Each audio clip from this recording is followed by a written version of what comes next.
Hello friends, welcome back to my YouTube channel. Friends, आज के इस वीडियो में हम पंचायती राज की सभी धाराओं को पढ़ेंगे। यह बहुत ही ज़्यादा इम्पोर्टेंट टॉपिक है यदि आप हरियाणा ग्राम सचिव की तैयारी कर रहे हैं। 9 और 10 जनवरी को जो हरियाणा ग्राम सचिव का एग्ज़ाम हुआ था उसमें यहाँ से दो क्वेश्चन प्रत्येक शिफ्ट में यहाँ से दो क्वेश्चन लिए गए थे, तो इसलिए यह बहुत ही ज़्यादा इम्पोर्टेंट टॉपिक है। आगे भी ग्राम सचिव का एग्ज़ाम होगा, क्योंकि 9 और 10 जनवरी का ग्राम सचिव का एग्ज़ाम कैंसिल हो चुका है, तो इसलिए ये टॉपिक बहुत ही ज़्यादा इम्पोर्टेंट है। तो एग्ज़ाम में जाने से पहले आप यहाँ से ये टॉपिक एक बार ज़रूर रिवाइज़ करके जाएं। तो आइए वीडियो स्टार्ट करते हैं। अध्याय 1 में क्या दिया है? अध्याय 1 की धारा 1 में लघु शीर्षक, सीमा और प्रारंभ को दिया गया है, और धारा 2 में परिभाषाओं को लिया गया है। फिर नेक्स्ट दूसरे अध्याय में द्वितीय अध्याय में ग्राम पंचायतों के लिए लागू सामान्य प्रावधान, पंचायत समितियां और जिला परिषद। फिर धारा 3 में ग्राम पंचायत, पंचायत समितियों और जिला परिषद की अवधि दी गई है। धारा 4 में शपथ, इस्तीफा, आकस्मिक रिक्ति की पूर्ति दी गई है। फिर नेक्स्ट हम दूसरे भाग पे आ जाते हैं। दूसरे भाग के अध्याय 3 में क्या दिया है? सभा क्षेत्र और निर्माण का संचालन दिया गया है। धारा 7 में क्या दिया गया है? सभा क्षेत्र का सीमांकन दिया गया है। और धारा 8 में ग्राम पंचायत की स्थापना और संविधान को दिया गया है। धारा 9 में ग्राम पंचायतों में सीटों का आरक्षण दिया गया है। धारा 10 में पदभार दिया गया है। नेक्स्ट है 11 में बैठक और ग्राम सभा का कोरम दिया गया है। धारा 12 में दिया गया है ग्राम सभा की शक्तियों और कार्यों को। नेक्स्ट है अध्याय 4। अध्याय 4 में क्या दिया है? ग्राम पंचायत व्यवसाय और कर्तव्य और समारोह को दिया गया है। नेक्स्ट आते हैं धारा 13 में ग्राम पंचायत और कोरम की बैठक दी गई है। धारा 14 में ग्राम सचिवों की नियुक्ति दी गई है। धारा 15 में ग्राम सचिवों के कर्तव्य दिए गए हैं। धारा 16 में अन्य नौकर का रोजगार दिया गया है। धारा 17 में संशोधन या निरस्तीकरण दिया गया है। धारा 18 में ग्राम पंचायत के रिकॉर्ड, संपत्ति और दायित्व उन्हें सौंपने के लिए। धारा 19 में सरपंच के अधिकार, कार्य और कर्तव्य दिए गए हैं। धारा 20 में ग्राम पंचायत के काम पर रिपोर्ट दी गई है। धारा 21 में ग्राम पंचायत के कार्य और कर्तव्य दिए गए हैं। धारा 22 में उपसमिति और स्थानीय समितियां दी गई हैं। धारा 23 में पंचायत समिति के कार्य जिन्हें आयोजित किया जा सकता है। धारा 24 में अतिक्रमण और उपद्रव को हटाने के लिए बिजली की आवश्यकता दी गई है। धारा 25 में सामान्य आदेश बनाने की शक्ति दी गई है। धारा 26 में नक्शे की तैयारी दी गई है, तो ये मिस्टेक है यहाँ से। धारा 26 में धारा 27 में किसी विशेष या सामान्य की अवज्ञा के लिए दंड दिया गया है। धारा 28 में अपील दी गई है। धारा 29 में शूद्र अधिकारियों के कदाचार के बारे में पूछताछ करने और रिपोर्ट बनाने की शक्तियां दी गई हैं। धारा 30 में करों और अन्य देय राशि के संग्रह के लिए अनुबंध करने की शक्ति दी गई है। धारा 31 में निषेध लागू करने की शक्ति दी गई है। धारा 32 में प्रवेश और निरीक्षण दिया गया है। धारा 33 में मेलों और बाजारों का प्रबंधन करने की शक्ति दी गई है। धारा 34 में जल मार्ग आदि पर बिजली के लिए दी गई है। धारा 35 में सड़कों के नामकरण और इमारतों की संख्या के बारे में शक्ति दी गई है। धारा 36 में संस्थानों आदि का प्रबंधन संभालने की शक्ति दी गई है। धारा 37 में स्कूलों और अस्पतालों की रखरखाव और सुधार में मदद दी गई है। धारा 38 में प्राथमिक स्कूल, अस्पताल, यहाँ एक समूह के लिए एक औषधालय की स्थापना दी गई है। अब आता है हमारा अध्याय 5। अध्याय 5 में वित्त और कराधान दिया गया है। धारा 39 में ग्राम निधि दी गई है। धारा 40 में ग्राम निधि के स्रोत दिए गए हैं। धारा 41 में कराधान और शुल्क की शक्ति दी गई है। धारा 42 में करों से छूट और अपूरणीय राशियों को लिखने की शक्ति दी गई है। धारा 43 में खातों की लेखा परीक्षा, बजट और खातों का निरीक्षण और खातों के सार का प्रकाशन दिया गया है। धारा 44 में ग्राम पंचायत के व्यय दिए गए हैं। धारा 45 में विशेष कर और सामुदायिक सेवा दी गई है। अब आता है अध्याय 6। अध्याय 6 में क्या दिया गया है? नियंत्रण दिया गया है। धारा 6 में नियंत्रण दिया गया है। अध्याय 6 में नियंत्रण के अंतर्गत आता है। और धारा 46 है ग्राम पंचायत के रिकॉर्ड तक पहुँचे। धारा 47 है ग्राम पंचायत की कार्यवाही निलंबित करने की शक्तियाँ। 48 नियंत्रण और अधीनता। 49 कर्तव्य का डिफॉल्ट। 50 भूमि का प्रबंधन संभालने की शक्ति। धारा 51 पंच या सरपंच को निलंबन और हटाना। धारा 52 ग्राम पंचायत का विघटन। धारा 53 सरपंच व पद का दायित्व। धारा 54 संपत्ति के साथ लड़ाई करके है, लड़के के लिए जुर्माना। संपत्ति के साथ कोई लड़ाई हो जाता है उसके लिए जुर्माना। अब आता है भाग 3 अध्याय 7। अध्याय 7 तो ये इस तरह से भी आ सकता है अध्याय लिखा हुआ। अब आते हैं हम धारा 55 है। अध्याय 7 में धारा 55 ब्लॉक का निर्माण। धारा 56 है पंचायत समिति का गठन। धारा 57 है पंचायत समिति की रचना। धारा 58 है पंचायत समिति के लिए चुने जाने वाले सदस्यों की संख्या। धारा 59 है सीटों का आरक्षण। धारा 60 है पंचायत समिति की पहली बैठक और अध्यक्ष और चुनाव उपाध्यक्ष। धारा 61 है अध्यक्ष और उपाध्यक्ष के अधिकार और कार्य। धारा 62 है अध्यक्ष और उपाध्यक्ष के पद की अवधि। धारा 63 है अनुपस्थिति की छुट्टी। धारा 64 है अध्यक्ष, उपाध्यक्ष और एक सदस्य का निलंबन। धारा 65 है पंचायत समिति के कार्यकारी अधिकारी। अब आता है अध्याय 8। अध्याय 8 में पंचायत समिति के व्यवसाय की अवधारणा। धारा 66 है मुलाकात। धारा 67 है साधारण या विशेष बैठकें बुलाना। धारा 68 है कोरम। धारा 69 है विशेष बैठकों को बुलाने के लिए अध्यक्ष और कार्यकारी अधिकारियों की शक्ति। धारा 70 है स्थगन। धारा 71 है बहुमत के मत से बैठक के निर्णय की अध्यक्षता करना। धारा 72 है कार्यवाही का रिकॉर्ड और प्रकाशन। अध्याय अब आता है अध्याय 9। अध्याय 9 में कार्यकारी अभिप्राय और सेवा पंचायत समिति। धारा 73 है पंचायत समिति की कार्यकारी शक्तियाँ। धारा 74 है अध्यक्ष और कार्यकारी अधिकारी की कार्यकारी शक्ति का विस्तार। धारा 75 है कार्य और कर्तव्य। धारा 76 है सामुदायिक विकास कार्यक्रम। धारा 77 है ग्राम पंचायतों के साथ पंचायत समिति का संबंध। धारा 78 है पंचायत समिति के आदेशों की अवज्ञा के लिए जुर्माना। धारा 79 है क्षति के लिए मुआवजा। धारा 80 है प्रतिनिधि करने की शक्ति। धारा 81 है अध्यक्ष और कार्यकारी अधिकारी की असाधारण शक्तियां। धारा 82 है अध्यक्ष की शक्तियों का प्रत्यायोजन। धारा 83 है समितियों का संविधान। धारा 84 है समितियों के कार्य। धारा 85 है समितियों की प्रक्रिया। धारा 86 है पंचायत समिति द्वारा शक्तियों का प्रत्यायोजन। धारा 87 है ग्राम पंचायत पर पंचायत समिति द्वारा पर्यवेक्षण की शक्ति। अब आता है अध्याय 11। इसमें क्या है? वित्त और कराधान। धारा 88 के अंतर्गत आता है कराधान की शक्ति। धारा 89 मुख्य कार्यकारी अधिकारी की अनुमति के बिना कर लगाने की शक्ति।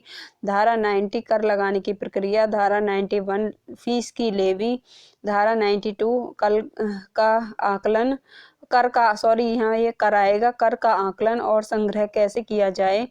93 है करों की किस्त। 94 है पंचायत समितियों की शक्तियों का प्रत्यायोजन। धारा 95 है मूल्यांकन और संग्रह के खिलाफ अपील। धारा 96 है कराधान से छूट, उन्मूलन और छूट, कराधान से छुटकारा, उन्मूलन और छूट। 97 है मेलों आदि के शुल्क या टोलों के प्रबंधन और पट्टे पर देने की शक्तियाँ। 98 है समिति निधि। 99 है समिति निधि का निहितार्थ, अभिरक्षा और निवेश। 100 है समिति निधि का आवेदन। 101 है न्यूनतम शेष। 102 है आय का वार्षिक अनुमान। 103 बजट और खाता का निरीक्षण। 104 खातों के सार का प्रकाशन। 105 खातों की लेखा परीक्षा। अब आता है अध्याय 12 में पर्यवेक्षण दिया गया है। अब धारा 106 में मुख्य कार्यकारी अधिकारी द्वारा पर्यवेक्षण। 107 में सरकार द्वारा पर्यवेक्षण। 108 में पंचायत समितियों के प्रस्तावों को रद्द करने या निलंबित करने की शक्ति। 109 में सदस्यों का निलंबन और निष्कासन। 110 में अक्षमता के मामले में सरकार की शक्तियाँ। 111 भंग का परिणाम। 112 पंचायत के चूक के मामले में कर्तव्यों को प्रदान करने या प्रदर्शन करने की शक्ति। 113 संयुक्त कार्यों आदि के संबंध में विवाद का निपटारा। 114 में है विवाद। 115 में है पंचायत समितियों के मामलों की जांच। 116 में पंचायत समितियों के आदेश की अपील। आता है भाग 4 अध्याय 13 के अंतर्गत आती है जिला परिषद। 117 धारा 117 जिला परिषद का गठन। 118 जिला परिषद की रचना। 119 निर्वाचित सदस्य। 120 सीटों का आरक्षण। 121 जिला परिषद की पहली बैठक और राष्ट्रपति का चुनाव। 122 राष्ट्रपति और उपराष्ट्रपति की शक्तियों और कार्य। 123 राष्ट्रपति और उपराष्ट्रपति और मोशन ऑफिस का कार्यकाल। 124 अनुपस्थिति की छुट्टी। 125 नए राष्ट्रपति को प्रभार सौंपने से इनकार करने पर जुर्माना। अब आता है अध्याय 14 में क्या आता है व्यापार करना। 100 धारा 126 बैठक। 127 के अंतर्गत है साधारण या विशेष बैठक में बुलाना को। 128 में है कोरम। 129 में है विशेष बैठकों को बुलाने के लिए राष्ट्रपति और मुख्य कार्यकारी अधिकारी की स्थिति शक्तियाँ। 130 में स्थगन। 131 में बहुमत के मत से बैठक और निर्णय का अधिकार प्रस्तुत करना। 132 में कार्यवाही का रिकॉर्ड प्रकाशन। अब आता है अध्याय 15 के अंतर्गत आता है जिला परिषद के कार्यकारी व्यवहार और सेवा। 133 धारा 133 मुख्य कार्यकारी अधिकारी और अन्य कर्मचारियों की नियुक्ति। 134 मुख्य कार्यकारी अधिकारी और अन्य अधिकारियों के कार्य अधिकार और कर्तव्य। 135 के अंतर्गत आता है मुख्य कार्यकारी अधिकारी के अधिकार अभिलेखों आदि का अधिकार। 136 अधिकारियों की सलाह आदि देने के लिए बुलाने की शक्ति। अध्याय 16 के अंतर्गत आता है जिला परिषदों के कर्तव्य और उनके सम्मान। धारा 137 जिला परिषद के कर्तव्य और कार्य। 138 सरकार की ओर से कार्य आदि करने के लिए जिला परिषद की शक्तियाँ। 139 समितियाँ। 140 समितियों की प्रक्रिया। 141 जिला परिषद द्वारा शक्तियों का प्रत्यायोजन। 142 जिला परिषद की सामान्य शक्तियाँ। 143 अनुबंध बनाने की विधि। अध्याय 17 में आता है संपत्ति वित्त और कराधान। 144 धारा 144 जिला परिषद की संपत्ति। 145 जिला परिषद कोष। 146 जिला परिषद कोष का आवेदन। 147 कराधान की शक्ति। 148 कर लगाने की प्रक्रिया। 149 फीस की लेवी। 150 कर का आकलन और संग्रह कैसे किया जाए। 151 करों की किस्त। 152 बजट। 153 में लेखा। 154 में ऑडिट करना। अब आता है अध्याय 18 में जिला परिषद का समर्थन। 155 में निरीक्षण और पर्यवेक्षण की शक्ति। 156 में तकनीकी पर्यवेक्षण और निरीक्षण। 157 में है अपने कर्तव्य के प्रदर्शन में जिला परिषद की चूक। 158 में जिला परिषद का विघटन। 159 में जिला परिषद के प्रस्तावों को रद्द करने या निलंबित करने की शक्ति। 160 अध्यक्ष उपाध्यक्ष और सदस्य का निलंबन और निष्कासन। अब आता है अध्याय 19 ग्राम पंचायत समिति के सदस्यों का चुनाव और जिला परिषद और चुनाव प्रदर्शन आदि। 161 धारा 161 ग्राम पंचायत समिति और जिला परिषद का चुनाव। अब आता है अध्याय 20 चुनाव से संबंधित प्रावधान हैं। अध्याय 20 में धारा 162 चुनावी विभाजन। धारा 163 प्रत्येक चुनावी प्रभाग के लिए मतदाताओं की सूची। धारा 164 मतदाता सूची की तैयारी। धारा 165 मतदाता के रूप में पंजीकृत होने के लिए योग्य व्यक्ति। 166 मतदाताओं की सूची। 167 एक से अधिक मतदाताओं की सूची में शामिल न होने वाले व्यक्ति का नाम। 168 मतदाता की सूची में एक से अधिक बार शामिल नहीं होने वाले व्यक्ति का नाम। 169 सरकारी कर्मचारियों की उपलब्धता। 170 दीवानी न्यायालयों का क्षेत्राधिकार। 171 झूठी घोषणा करना। 172 सूची की तैयारी आदि के संबंध में आधिकारिक कर्तव्य का उल्लंघन करना। 173 व्यक्ति मतदान करने और निर्वाचित होने के योग्य है। 174 में प्रतिबंध या एक साथ या दोहरी सदस्यता। 175 अयोग्यता। 176 न्यायाधीश और प्रक्रिया द्वारा चुनाव जांच की वैधता का निर्धारण। 178 यदि चुनाव अवैध है तो ताजा चुनाव। 179 सरकार की सेवाओं की आवश्यकता के लिए राज्य चुनाव आयोग की शक्तियां। 180 मतदान केंद्र में या उसके आसपास की हत्या पर प्रतिबंध। 181 मतदान केंद्र में या उसके आसपास अव्यवस्थित आचरण के लिए जुर्माना। 182 मतदान केंद्र पर कदाचार के लिए दंड। 183 मतदान की गोपनीयता का रखरखाव। 184 चुनाव आदि में उम्मीदवारों के लिए कार्य नहीं करना या मतदान को प्रभावित करना। 185 चुनाव के संबंध में आधिकारिक कर्तव्य का उल्लंघन। 186 में मतदान केंद्र से मतपत्रों का निष्कासन अपराध होना। 187 अन्य अपराध और दंड। 188 कुछ अपराधियों का अभियोजन। अब आता है अध्याय 21 में कई तरह के दिए गए हैं धाराएं। 189 संयुक्त कार्य और उपक्रम। 190 सरकार द्वारा प्रदत्त अतिरिक्त धनराशि। 191 ग्राम पंचायत, पंचायत समिति और क्षेत्र के परिवर्तन का प्रभाव। 192 अनियमितता का दोष कार्यवाही को छेड़ना। कोने नहीं है ये, को छेड़ना। 193 सरकारी कर्मचारी को ग्राम पंचायत के निपटान में रखा जाएगा। 194 स्थानीय प्राधिकरण। 195 अधिकारियों की बैठक में भाग लेने का अधिकार। 196 सरकार और निर्देश की सामान्य शक्तियाँ। 197 लोक सेवक बनाने के लिए नौकर। 198 गवर्नमेंट एम्प्लॉइज नियम और 199 मानदेय और भत्तों का भुगतान। 200 भूमि का अधिग्रहण। 201 बकाया राशि की वसूली। 202 उधार लेने की शक्ति। 203 शक्तियों का प्रत्यायोजन। 204 कार्यवाही की पट्टी। 205 ग्राम पंचायत, पंचायत समिति, जिला परिषद या किसी के खिलाफ मुकदमा। 206 ग्राम पंचायत, पंचायत समिति और जिला परिषद का समावेश। 207 संपत्तियों और देनदारी का अंतरण। 208 निवर्तमान पंच, सरपंच, सदस्य, अध्यक्ष, उपाध्यक्ष का कर्तव्य है। 209 सरकार को नियम बनाने की शक्ति। 210 उपनियम। 211 आम चुनाव कराने की सरकार की शक्ति। 212 राज्य चुनाव आयोग का गठन। 213 वित्त आयोग का गठन। 214 जिला योजना समिति। 215 कठिनाइयों को दूर करना। 216 वार्षिक प्रशासनिक रिपोर्ट। 217 निदेशक और अन्य कर्मचारियों की नियुक्ति। 218 निरसन और बचत। 219 में परिभाषाएं दी गई हैं। 220 में प्राधिकरण की स्थापना और गठन।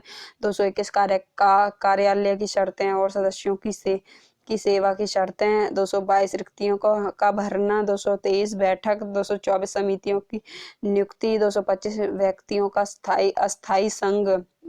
226 में कार्यवाही का सत्यापन। 227 में स्टाफ। 228 में अधिकारियों और कर्मचारियों की सामान्य अयोग्यता। 229 में प्राधिकरण के उद्देश्य। 230 में प्राधिकरण के कर्तव्य और कार्य। 231 में भूमि का उपयोग और निपटान।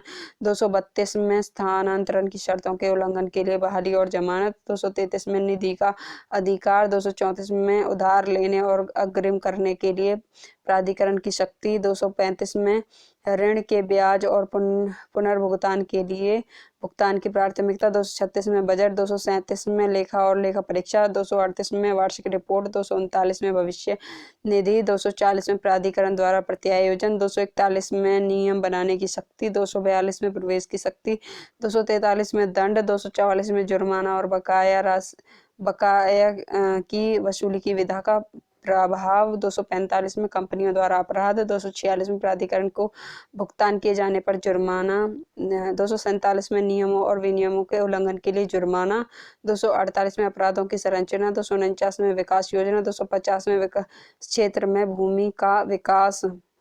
251 में भूमि के विखंडन और अन्य विकासात्मक गतिविधियों पर प्रतिबंध। 252 में सरकार द्वारा नियंत्रण। 253 में रिटर्न और इन्फॉर्मेशन। 254 में भूमि का अधिग्रहण। 255 में विकास क्षेत्र की घोषणा। 256 में योजना का प्रकाशन। 257 में योजना का संशोधन। 258 में इसके द्वारा नियुक्त किसी भी व्यक्ति की सरकार व्यायाम और कर्तव्यों का पालन कर सकती है। 259 में अपील। 260 में प्राधिकरण का विघटन। 261 में प्रतिनिधि की को शक्ति। 262 में नियम बनाने की शक्ति। 263 में सदस्यों को हटाने की शक्ति। 264 में प्राधिकरण को अनुदान अग्रिम और ऋण देने की सरकार की शक्ति। 265 में कठिनाइयों को दूर करना। 266 में सुख सुविधाओं का विस्तार। 267 में लोक सेवक होने के लिए सदस्य, अधिकारी और कर्मचारी। 268 में न्यायालयों का क्षेत्राधिकार। 259 में अभियोजन के लिए स्वीकृति। 270 में नोटिस आदि की सेवा। 271 में उच्च समय तय करने के लिए नोटिस आदि। 272 में प्रमाणीकरण। 273 में प्राधिकरण के अभिलेखों के प्रमाण की विधि। 274 में सदस्यों, अधिकारियों और अन्य कर्मचारियों को बुलाने पर प्रतिबंध। 275 में सद्भाव में की गई कार्यवाही का संरक्षण। 276 में पुलिस के साथ प्राधिकरण का संबंध। 277 में अपराधियों की गिरफ्तारी। 278 में छूट। 279 में बचत। 280 में आराम करने की शक्ति।